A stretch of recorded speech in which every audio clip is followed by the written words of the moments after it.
Hello, my name is Eric Wolf, and for the screencast I'll be demonstrating the KVM Hypervisor. KVM stands for Kernel-based Virtual Machine. It's one of the many freely available hypervisors for Linux. It comes in the vanilla kernel, along with Xen and C groups, or container groups. The development of KVM is headed up by Redhat Incorporated. The reason I chose this hypervisor instead of some of the other available hypervisors like VirtualBox or VMware, it's really easy to spin up throwaway virtual machines for testing without assigning a dedicated virtual disk for those. One of the neat tricks you can do with this KVM is actually pass it raw block devices directly on the command line, so you can pass it a USB disk as boot media, or you can pass it a CD-ROM image as boot media, or even boot off of the network with Pixie booting. So I'll start out by showing you booting from a raw USB disk image. So here's my boot menu for my USB disk, and I'll demonstrate we can boot up Knoppix right off that USB disk. I didn't have to pass it any network parameters on the command line. It'll automatically use NAT networking, network address translation. So it'll set up kind of a private network and then do network address translation. So you see it has like a private address there, and it'll use NAT to actually connect to the internet through my host networking. So we'll just go to a couple websites here to demonstrate that it is in fact working. There we go. And to throw that away, I can just exit out of the window. KVM does have a GUI interface. I'm demonstrating this on Ubuntu, and there are a few bugs like configuring the virtual networking on Ubuntu. It works a little better on CentOS and Red Hat, but for most of my demonstration this is going to be just from the command line.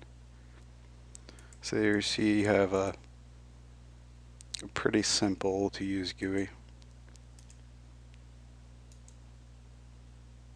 You can create a new machine, just clicking there and going through the wizard.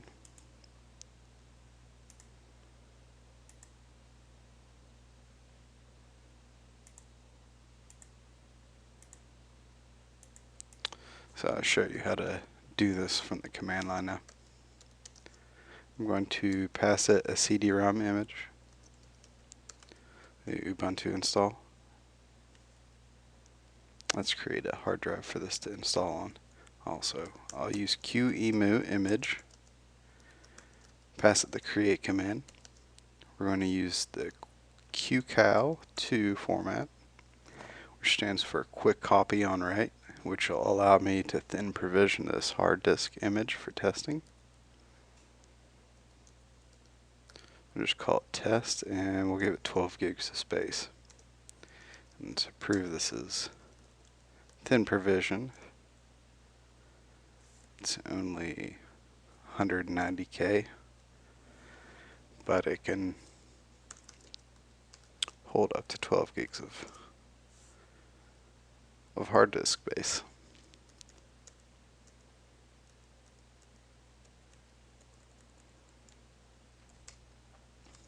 We'll pass the CD-ROM image, and then my test hard drive, and we'll go ahead and start the procedure to install Ubuntu on here.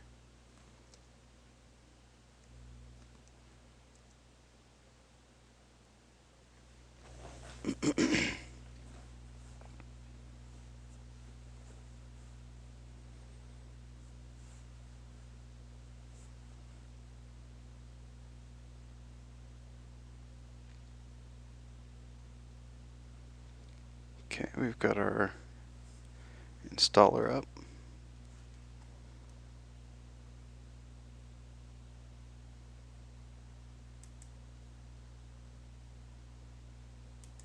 I'll just click through a bit of this. I'm not going to go through the whole install. We don't want to download any updates. Just partition our disk as it sees fit. There's our 12 gig hard drive we allocated. Set our time zone and language.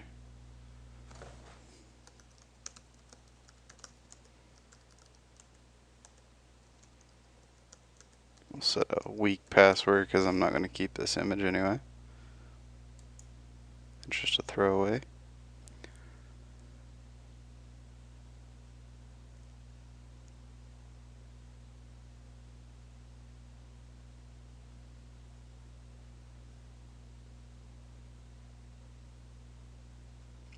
And since this could take 20 or 30 minutes to actually install, I'm going to close out of this and show you an image I prepared in advance.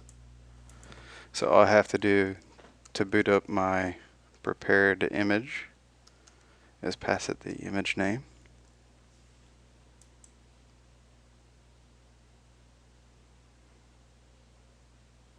And it should boot up within a few seconds. And there's my virtual machine.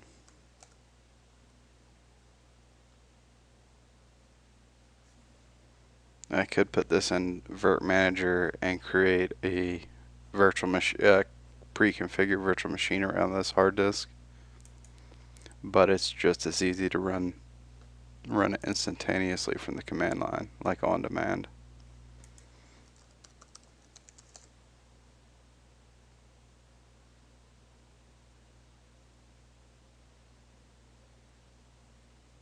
And there we have networking.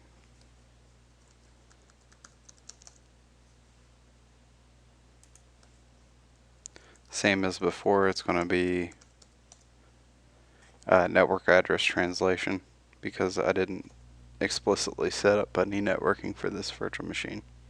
It's just going to use the default virtual machine. It's networking that's pre-configured. Well, thank you for watching. If you have any questions, leave it in the comments. Thanks.